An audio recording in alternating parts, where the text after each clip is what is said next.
हाय Elvish. System ही system सब जगह पर। पूरा सिस्टम हैंग कर रखा है। मैं भी बहुत चौंक गया था बाहर निकल के कि सिस्टम तो हैंग था, पर इतना हैंग था ये नहीं पता था। काफी अच्छा लगा देख के। एल्विश, मैं ये डेफिनेटली बात बोलूंगा। बिग बॉस के बहुत सारे सीजन्स आए हैं, बहुत सीजन सुपर डुपर हिट भी रहे हैं, लेकिन जो मैं एक यूथ के अंदर, एक जनता के अंदर एक वो देख रहा था ना कि मतलब भाई अपना जीतना चाहिए, भाई का सिस्टम।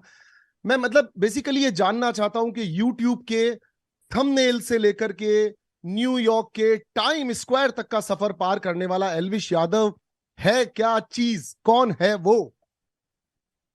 मैं ये मानता हूँ कि जो लोग मेरा सपोर्ट कर रहे थे, जितने भी मेरे भाई इकट्ठे हुए थे, चाहे रैलीज निकाली उनने और अपनी गाड़ियों के पीछे पोस्टर लगाए, तो मेरा ये मानना है कि वो मुझे अपने ही बीच में से उठा हुआ एक नॉर्मल इंसान मानते हैं, कि ये तो हमारे भाई जैसा ही है, तो अपने घर का बंदा है। क्योंकि जैसे मैं ब्लॉगिंग करता था, पिछले 1.5-2 सालों से मैं लगातार रोज व्लॉग्स आ रहे थे मेरे, मतलब अपनी डेली लाइफ दिखा रहा था कि मैं क्या हूँ, कैसा हूँ। एक तरीके से मैं बिग बॉस जी रहा था, बट विद फोन।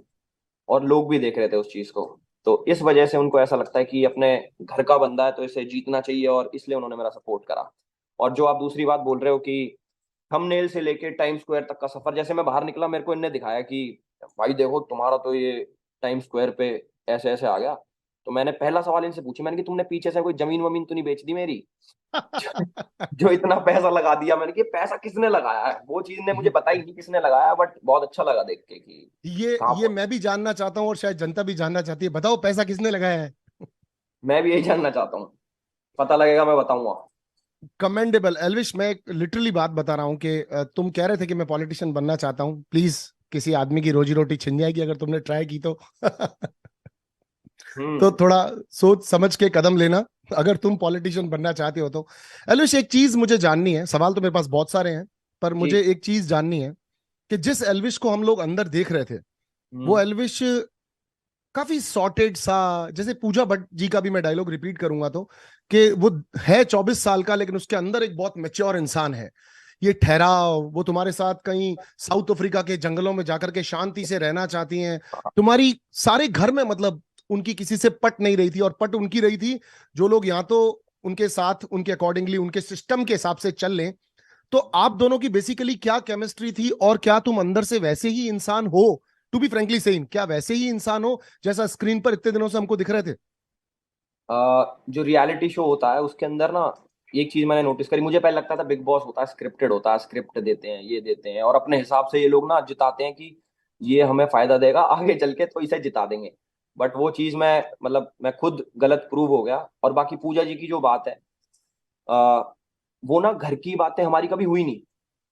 मतलब बिग बॉस के घर में ऐसा होता है ना कि भाई अब किसी की चुगली करनी है, घर में क्या चल रहा है, राशन के ऊपर बातचीत करनी है, वैसी कोई बात हुई नहीं। हमारी बात होती थी ट्रैवल की, अपने लाइफ एक्सपीरियंसेस की। तो मुझे ना ऐसे लोग, मतलब मैं जहाँ से आता हूँ, हम लोग बड़े बूढ़ों में बैठते हैं वहां पे, हम्म। उनसे ज्ञान लेते हैं, उनके एक्सपीरियंस शेयर करते हैं, वो तो काफी चीज सीखने को मिलती है। तो एक चीज ये जो आपकी है कि क्या मैं बाहर भी ऐसा ही हूँ अंदर भी ऐसा ही हूँ, तो वो चीज मेरी वहां से आती है जो मैच कर पाई ना, कि इस बंदे की वाइब मेरे से मैच होती है। बेशक मैं 24 साल का हूँ, बट मेरी जो बातें थी वो थोड़ी मैच कर गई उनकी वाइब से, तो इसलिए हमारी खूब पटी। और शायद अगर घर की बात होती कि मैं किसी की चुगली करता कि ये वो देखो कैसा है, ये कैसा है, इतना बुरा है भला है, तो शायद पट नहीं पाती। और मैं ऐसा हूं भी नहीं है चुगली उगली करने वाला बंदा ना, वो मैं कम बोलता हूँ। अगर बोलता हूँ पांच पांच शब्द की चीज 5 शब्दों में, और 500 शब्दों की चीजों में बोलता ही नहीं। डेफिनेटली, ये जो तुमने बात यहाँ पे ऐड की कि हम हमारे बड़े बुजुर्गों के साथ बैठते हैं तो उससे एक ठहराव और एक तरीका आता है, तो वो बिल्कुल डेफिनेटली मुझको दिखता था। जैसा मैंने कहा, सवाल बहुत सारे हैं, तो एक चीज और भी है, ये वाइल्ड कार्ड बन के आना, हम्म। इसको तुम कैसे देखते हो? ये एडवांटेज है, या फिर जैसे मैं अगर बोलूं तो मेरे लिए वाइल्ड कार्ड आना एक एडवांटेज नहीं है। अगर एक आदमी वाइल्ड कार्ड बन के आता है, तो हमने हमारे सीजन में भी पूरी ट्राई की थी कि हम वाइल्ड कार्ड्स को बाहर निकाल दें पहले का पहले, और उन्हें जगह ना दें घर के अंदर। हम्म। तो तुम इसको किस तरह से देखते हो? वाइल्ड कार्ड की जर्नी इजी थी, मुश्किल थी, और जीत पॉसिबल लग रही थी, नहीं लग रही थी? क्या कहना चाहते हो इस बारे में एल्विश? नहीं, वाइल्ड कार्ड की जर्नी जो है ना काफी मुश्किल है एक नजरिए से। कई लोग ये सोचते हैं ये तो लेट आया है, 30 दिन इसने जिए ही नहीं, और सॉरी मैं 27वें दिन आया था, कि 27 दिन जो जो लोग सरवाइव करा, इसने वो चीज तो देखी ही नहीं।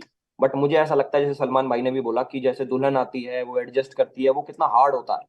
तो वो चीज मैंने रिलेट करी कि हाँ, मेरे पास एक डिसएडवांटेज थी जो मैंने एडवांटेज में तब्दील कर दी, लोगों का दिल जीत के। और जो जो मेरी जर्नी रही, लोग मेरे से रिलेट कर पाए कि उन्हें मैं अच्छा लगा इतने कम टाइम में भी। और बाहर के लोग नहीं, घर के लोग, आप जब एंड देखोगे तो लोगों से पूछा गया कि भाई कौन सा सही लग रहा तुम्हें बंदा, तो उन्होंने भी, जो एक तरीके से मेरे दुश्मन थे, गाली गलौच हुई थी, जो लड़ाई हुई थी, उन्होंने भी मेरा नाम लिया। तो वो चीज देख के मैं काफी हैरान हो गया कि अरे अच्छा, इतना अच्छा बंदा हूँ क्या मैं। तो वो चीज काफी अच्छी थी। मुझे इस पे एक सवाल है मेरा, मतलब ये कोई पूजा पाठ का नतीजा है? तुम गले में कुछ पहनते वहनते भी हो, मतलब ऐसे लोग कैसे, मतलब एक साथ सारे लोग मिलकर के, मोस्ट ऑफ द पब्लिक वहां पर बैठ के कह रही थी कि एल्विश को जीतना चाहिए, एल्विश बहुत सॉर्टेड लग रहा था। ऐसा नहीं तुम्हारे झगड़े नहीं हुए? तुम्हारे झगड़े भी हुए, आप लोगों ने आपस में अपने पॉइंट ऑफ व्यूज को रखा भी। एक पॉइंट मुझे पता है जहां पर तुमने पूजा जी को सामने से जाकर ये भी कहा था कि पूजा जी, आप बेबिका के बारे में बोलती हैं कि वो चीजों को भूल जाती है, दिल पे नहीं लेती है, लेकिन मैं आपकी इस बात से सहमत नहीं करता हूं। तो एक तरह तुमने काउंटर भी रखा था अपना पूजा जी के सामने। तो बिल्कुल। इतने सारे लोगों को एक वाइल्ड कार्ड से प्यार हो जाना या समझ में आ जाना, ऐसा कैसे पॉसिबल हो रहा था? यार ये मेरी पर्सनैलिटी इतनी बढ़िया है ना, मुझे अब पता लग रहा है कि लोग मेरे कि लोग मेरे से इतना कनेक्ट कर लेते हैं। देखो, जितने भी लोग थे अंदर, खूब लड़ाई झगड़े सारी चीजें हुई, बट एक चीज है कि सब लोग ना दिल से अच्छे थे। मतलब किसी के मन में किसी के प्रति हेट नहीं था, जैसे होता है ना कि यार ये तो अच्छा ही नहीं है, वो वाली चीज कभी नहीं हुई।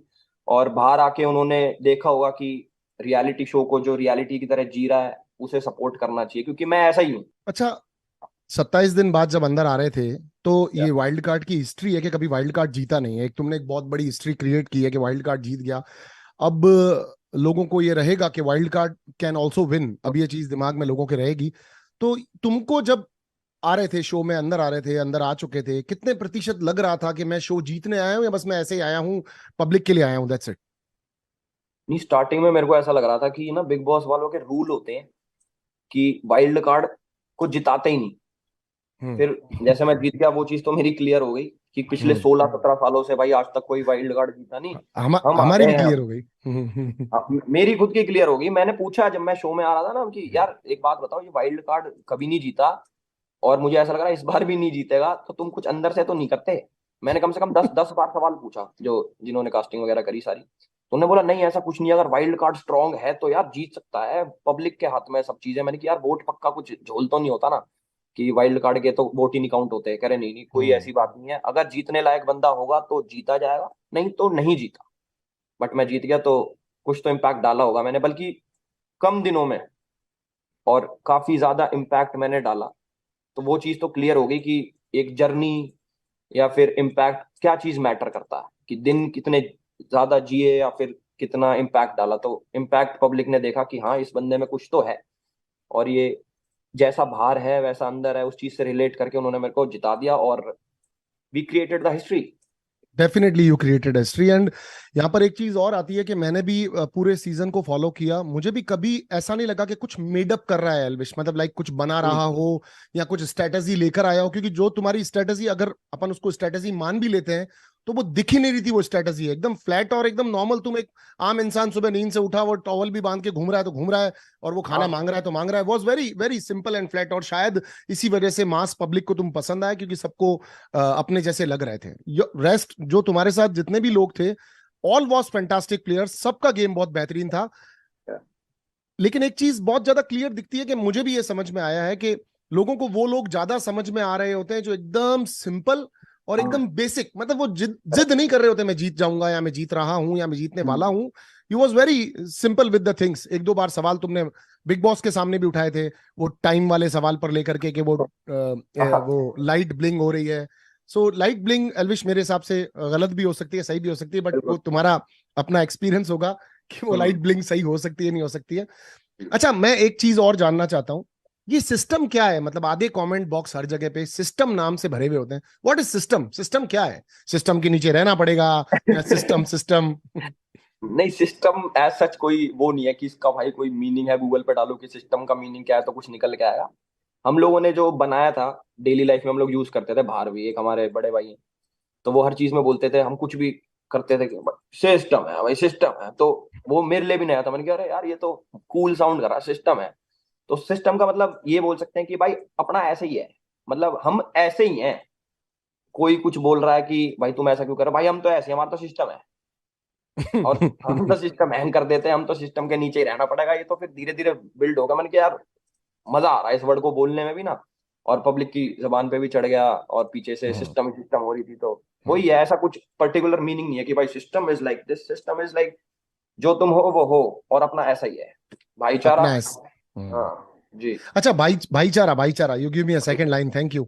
ये भाईचारा ऑन टॉप, मैं ट्रॉफी छोड़ सकता हूँ, मुझे कोई प्रॉब्लम नहीं है, तुम्हारे एफर्ट ज्यादा हैं और तुम लोगों की जर्नी ज्यादा मेरे से तुमने जी है, मैं ट्रॉफी दे सकता हूँ। ये इतनी महानता कहाँ से आती है भाई? और ये नहीं, ये जेन्यून महानता है? बिल्कुल जेन्युइन महानता नहीं बोलूंगा इसको मैं, मतलब जहां से मैं आता हूँ मेरा सर्कल ना काफी बड़ा है, मतलब मेरी कोई ऐसी फीमेल फ्रेंड्स नहीं है जिनमें मैं ऐसे चिल्ल मारता हूँ ज्यादा कि उनमें बैठता हूँ, मेरे भाई ज्यादा हैं, यार हम्म, दोस्त। हम्म, तो वो चीज अपने आप ऑटोमेटिक आ जाती है कि यार अपना भाई तो है, भाई हम्म, के लिए कुछ भी कर सकते हैं, तो वो महानता नहीं मानूंगा उस चीज को, मैं बोलूंगा कि दिल से अगर किसी के लिए रिस्पेक्ट है तो मैं उसके लिए चीजें छोड़ भी सकता हूँ एक बारी को, ऐसा नहीं है कि मुझे चाहिए उसको ना मिले, ऐसा नहीं, वो वाला फैक्टर खत्म हो गया। ऐसे कि अगर उसे मिल रहा है और वो डिजर्विंग था भी, तो मैं बहुत दिल से खुशी खुशी ले लो, भाई तो है, क्या बात हो गई, ऐसे। That's it, absolutely very good. के आगे दुनिया और भी है, तुमने ये भी कहा था कि इसके बिल्कुल। आगे और भी दुनिया है, कि हम सिर्फ एक ट्रॉफी को लेकर के नहीं कर सकते। एंड यू ऑलवेज लाइक अभिषेक भी, के भाईचारा on top and that was great. ये भी तुमने एक और सवाल मुझे अपनी बात में ही दिया, ये दिया कि मैं थोड़ा लड़कियों वड़कियों के साथ कम हूँ, शर्मीला सा हूँ। इतने शर्मीले कैसे हो? सामने से लड़कियां ऑफर कर रही हैं, बात करना चाहती हैं, तुम बैठ के बात भी नहीं कर पा रहे हो? ऐसा क्यों? नहीं, मैंने खूब बात करी है, मैंने जिया से बातें करी हैं, मैंने मनीषा से भी, मतलब उसको थोड़ा, उसका वे अलग था बात करने का, बट जिया, उस उसका तो क्रेडिट जिया को जाता है कि जिया ने तुमसे बात कर ली है इतना सुनने के बाद भी। ये अच्छी लड़की है यार जिया भी ना। जिया से बात करी मैंने, पूजा जी से बात करी, वो भी लड़की हैं, वो कोई एज में बड़ी नहीं हुई, एज एज से बड़ी हैं, वैसे दिल से वो मेरे से भी छोटी हैं। तो वेरी गुड, बातें, वेरी गुड। या बातें करी हमने खूब, और मनीषा का वे थोड़ा अलग था, मतलब उस तरीके से ना, मैं मेरी रियल लाइफ में कोई करता नहीं मेरे साथ, मतलब इतना नहीं ऐसे। करता है, नहीं करता। हाँ, तो वो चीज मेरे लिए नई थी कि यार ये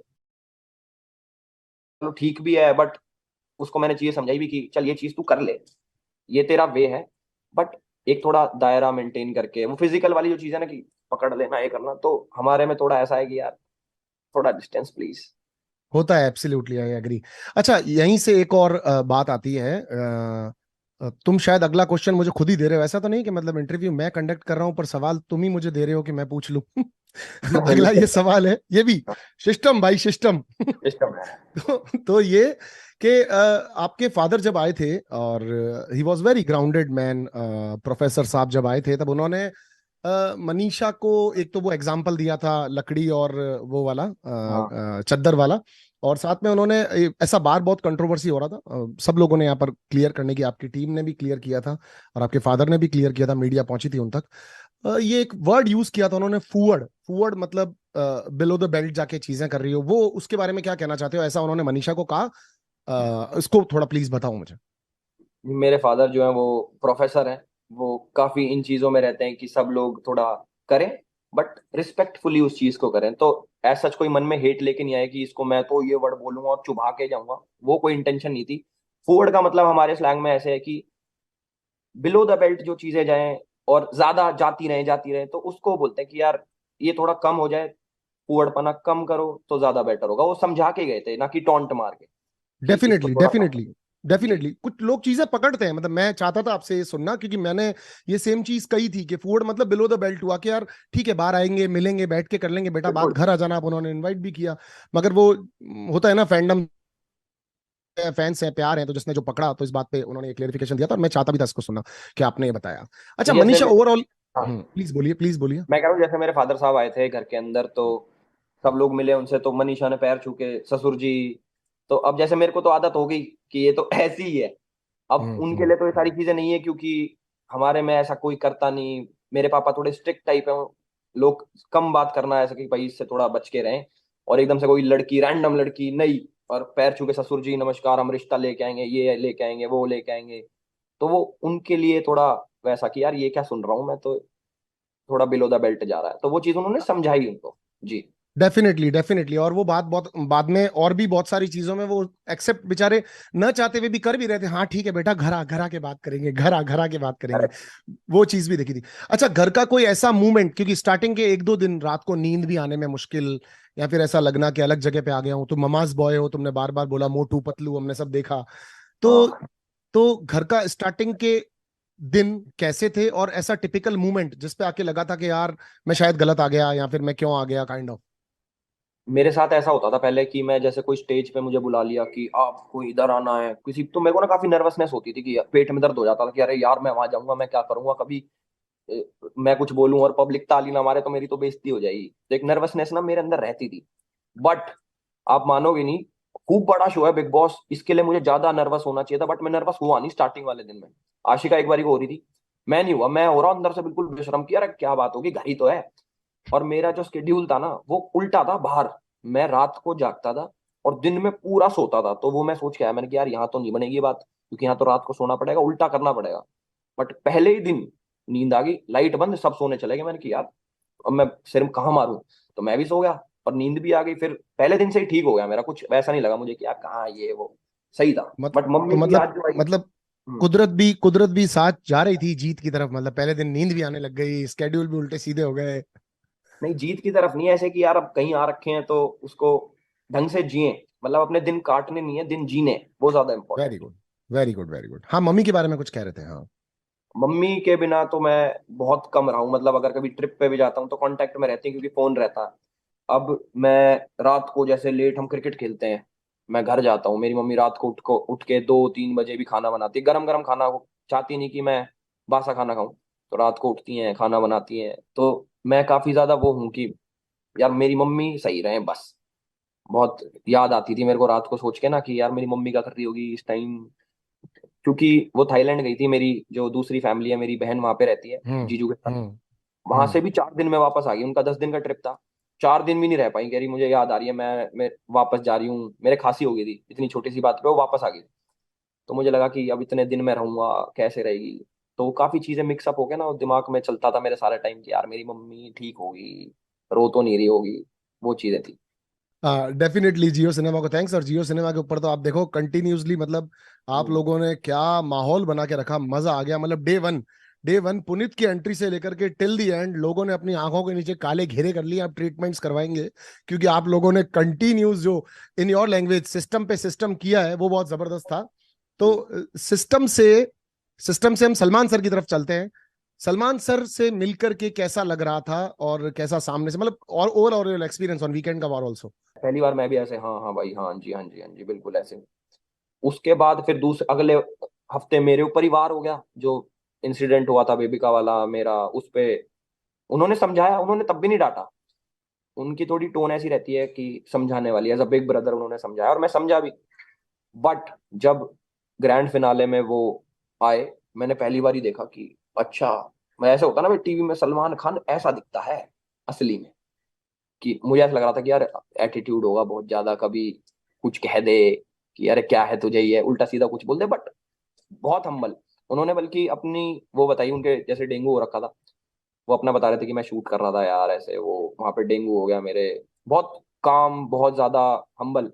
मतलब ऐसा कुछ नहीं लगने दिया कि भाई हम अलग हैं उनसे। उन्होंने बहुत कंफर्ट करा, जैसे मैंने उनका हाथ पकड़ के अपने यहाँ पे रख दिया था लास्ट में कि भाई धड़कन तेज हो रही है, थोड़ा जल्दी कर दो इस रिजल्ट को, हमें फ्री कर दो। तो तो उन्होंने कहा कि हाँ दिल तो है तेरे पास। तो काफी चिल लगे मुझे वो, मतलब बीमार होने के बाद भी इतने चिल, तो बहुत अच्छा लगा एक्सपीरियंस वो। नहीं, डेफिनेटली सलमान सर एक ग्रेट मेंटोर हैं। जब वो सामने हमारे आते हैं, अपन से जिस तरह बात करते हैं, उससे ऐसा लगता है कि वो जो इतनी बड़ी करियर की एक दूरी है वो है ही नहीं शायद, क्योंकि वो बिल्कुल। इतना नॉर्मली आपसे बात कर रहे होते हैं। ऐसा लगता है कि हाँ, मैं भी एक कंटेस्टेंट हूँ, शायद ये भी एक कंटेस्टेंट है, उस तरह से हमसे बात कर रहे हैं, कुछ ज्यादा फर्क नहीं महसूस करा रहे हैं। वो एक चीज बहुत जबरदस्त वाली दिखती है। ऐसे ऐसे कौन से रिश्ते हैं घर के अंदर जो तुम्हें ऐसा लगता है कि यार इनकी वजह से बहुत स्ट्रेंथ थी, इनकी वजह से मैं बहुत अच्छा गेम के अंदर था, ये थे इसलिए मेरी जर्नी और आसान थी इनकी वजह से। पहले 10-15 दिन तो मुझे ऐसा लगा, मुझे समझ नहीं आया कि गेम क्या है। मतलब सब लोग ऐसे बात करते थे ना कि यार बिग बॉस में ये इस हिसाब से, ये उस हिसाब से। मैं बैठा सोचता रहता, मैंने कि यार इसमें कुछ करना होता है क्या। मतलब सब लोग एक दूसरे की बातें कर रहे हैं, कोई ओपिनियन दे रहा है। वो मैंने बीच में चीज पूछी भी कि ओपिनियन यार कहाँ देना, कोई जगह है क्या खड़े होके ओपिनियन देना जिधर? क्योंकि मैं, अगर मेरा पचड़ा नहीं है तो मैं तो पढ़ता नहीं उसमें, मुझे क्या लेना देना, दो आदमी लड़ रहे हैं तो। बट हम्म। उन्होंने समझाया कि नहीं भाई, अगर ऐसा मुद्दा हो तो ऐसे करते हैं वैसे करते हैं। मैं कहा ये तो साड़ा हम कर ही नहीं सकते, क्योंकि ना हम चुगली चट्टों में, ना किसी चीज में कि भाई ना किसी को समझाएं। अगर कोई खुद पूछ रहा है हमसे तो भाई आके समझा देंगे। तो स्ट्रेंथ तो ऐसे नहीं, बट अभिषेक था, मनीषा थी, इनके साथ मेरा टाइम स्पेंड हो जाता था। पूजा जी थी, उनके साथ मेरा स्टोरी टाइम चलता था। वो अपनी स्टोरी सुनाती, मैं अपनी स्टोरी सुनाता, अपनी जो मेरी आप बीती हैं। तो वही था। और बेबिका से थोड़ा बहुत मजाक करके उसकी थोड़े थोड़े पॉइंट मार देता, उसको समझ भी नहीं आती थी तो और मजा आता था। हम्म। ये शॉल पहन के घूमने का, आपको शॉल बिग बॉस ने भी दिलवाई, पूजा जी की भी एक शॉल तुम्हारे पास थी। ये मतलब एक जो विलेजीज होते हैं उनकी तरह एकदम, ये 50s वाले अंकल्स की तरह पहन के घूमना, ये अंकल क्या, की तरह। ये क्यों? मैं मैं घर पे तुम पहनता था जवान तो हो, तुम्हारे चर्चे चल रहे हैं बाहर, तुम लड़कियों को की तरफ भाव नहीं दे रहे, बाहर तुम्हारी इतनी बातें चल रही है। नहीं, मुझे ऐसा लगता कि सिर्फ बूढ़े बड़े ही पहनते हैं शॉल वॉल, ऐसा नहीं है। मैं घर पे भी ऐसा ही हूँ, अगर कोई दे दे मुझे शॉल दे दे। बल्कि पूजा जी का शॉल तो मुझे ज्यादा पसंद आ गया था पहले दिन ही। मैंने कि ये शॉल तो अपने पे रखूंगा। एक एक इंसिडेंस है, मतलब बहुत बढ़िया जेस्चर था पूजा जी का तुम्हारे लिए, कि बेबिका ने जाकर के बोला कि एल्विश तुमसे वो शॉल मंगा रही है, शॉल दे दो। और हाँ। तुमने दे भी दी, भाई पूजा जी मंगा रही है, दे दो, ये अगले की चीज है। तो पूजा हम्म। जी ने कहा मैंने तुमको कहा शॉल देने को, मैंने नहीं बोला ना। और बेबिका जाओ उसको वापस देकर आओ, फिर तुमने वापस वो शॉल ली। मतलब है ना, एक बहुत प्यारी केमिस्ट्री आप दोनों लोगों की, नो डाउट लगती थी। The age difference, single double का डिफरेंस, वो पूजा जी ने भी एक बार कहा था। बट जिस तरीके से आप दोनों के बीच की फ्रेंडशिप थी ना, वो बहुत ज्यादा अच्छी लगती थी, और वो एक्सपेक्टेड नहीं थी। यही एक मैं कहूंगा कि जियो सिनेमा बिग बॉस OTT 2 की क्वालिटी एक सामने मेरे आई, कि एक अलग सा ही रिश्ता, एक अलग सा ही फ्लावरिश रिलेशनशिप, जो एक अलग ही लड़का है जिसका बात करने का तौर तरीका एकदम अलग है, वो लेडी एकदम डिफरेंट है, पर आप दोनों की पट रही हैं। और तुम्हारे आने के बाद वो थोड़ी सी शांत, और चीजों को सुनने समझने भी थोड़ा सा, मतलब सामने वाले के ओपिनियन लेती भी थी। तो ये हम्म। बहुत ग्रेसफुल फ्रेंडशिप थी तुम्हारी, बहुत खूबसूरत लगती थी। मेरे साथ तो काफी अच्छी थी। मेरे को अगर जो मैंने गलतियां करी, वो वो डांट भी सकती थी मेरे को कि तूने ये करा वो करा, मुद्दा भी बना सकती थी उस बात का, बट उन्होंने मेरे को प्यार से समझाया। तो पूजा जी ने ना कभी जनरेशन गैप नहीं आने दिया। जैसे यहाँ पे 50+ हमारे गांव में कोई हो जाता तो वैसे नहीं होता हो कि भाई इससे बात करनी तो मुश्किल है यार, इसका थॉट प्रोसेस अलग है, ये अलग तरीके से सोचता होगा, ये तो बूढ़ा हो लिया। इस टाइप का एक दिमाग में आता ना, उनके में लगता था यार ये है जवान है दिमाग से, वैसे वाला। क्योंकि और वो है भी, क्योंकि उन्होंने काफी चीजें ऐसी बताई कि अच्छी अच्छी लगी जो मुझे। और उन्होंने जो अपने ट्रैवल, मुझे ऐसे लोग बड़े पसंद है जो ऐसे थोड़ा ट्रैवल थोड़ा करते हैं। ब्लश ब्लश मार मार के बोल रहे हो तुम। मैं शर्मा जाता हूँ जब पूजा जी की बात आती है ना, मतलब। आय हाय। अच्छा, एक और चीज बताओ। एक और चीज तुमने कही थी पूजा जी के लिए ही, कि वो मेरी होती। शायद बेबिका को कुछ ऐसे कह रहे थे कि पूजा जी के बारे में बात कर रही हो क्या, शायद गर्लफ्रेंड से रिलेटेड या फिर फ्यूचर वाइफ से रिलेटेड, शादी से रिलेटेड, एक मस्ती की थी तुमने मजाक में ही, बट एक टॉपिक छेड़ा था तुमने।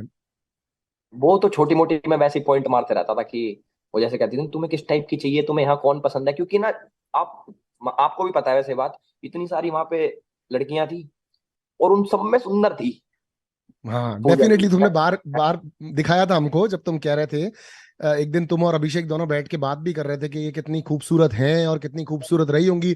स्पेशली तुमने मेंशन किया कि घर में कोई भी इनके आजू बाजू भी नहीं आ रहा अभी तक भी। दैट मैंने वाज अ मतलब वेरी उनको ना, स्वीट। उनका जो यंग वाला पार्ट था मैंने देखा नहीं कभी, मतलब टू बी वेरी अरे एक ऑनेस्ट। बार एल्विश, आप एक बार देखो उनको, देखो तो मैंने आप। बेबिका से पूछा मैंने कि ये जवानी में कैसी दिखती थी, जो अब इतनी बढ़िया दिख रही है उसमें तो और बढ़िया होंगी ये। तो बेबिका ने बताया कि ये तो भाई ऐसी लगती थी, आर्मेनियन लगती थी, ये वो है। मैं कहा यार ये तो देखनी पड़ेगी, और मैंने बाहर निकल के देखा भी, बड़ी सुंदर थी। तो मैंने वो चीज बोली थी कि अगर ये मेरी एज की होती तो बात ही क्या होती। That's great, that's great. बड़ों के अंदर आप अगर किसी अच्छी पर्सनैलिटी को देख पा रहे होते हो, तो ये आप अपनी वो कहते हैं जवानी से फुर्सत निकालते हो, टाइम निकालते हो, दैट्स अ ग्रेट थिंग।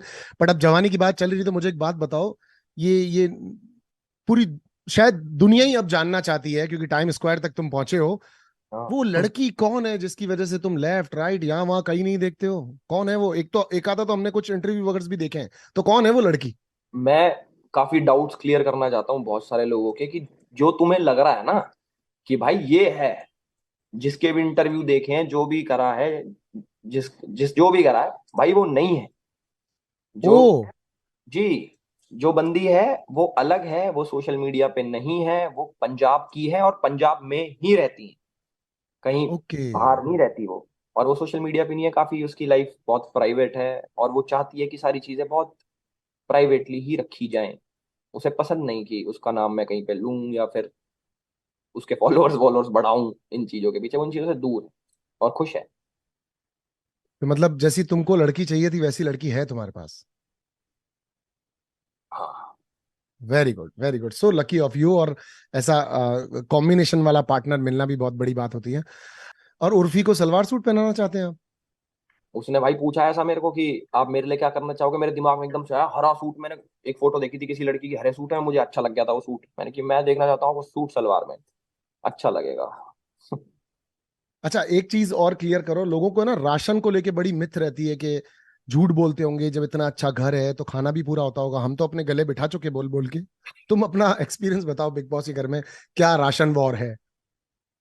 भाई राशन जितना वो भेजते हैं ना उतना ही भेजते हैं, उनके आगे चाहे कितना ही हाथ जोड़ लो कि भाई हमें आटा दे दो, हमें बेसन दे दो, वो नहीं देते कुछ भी।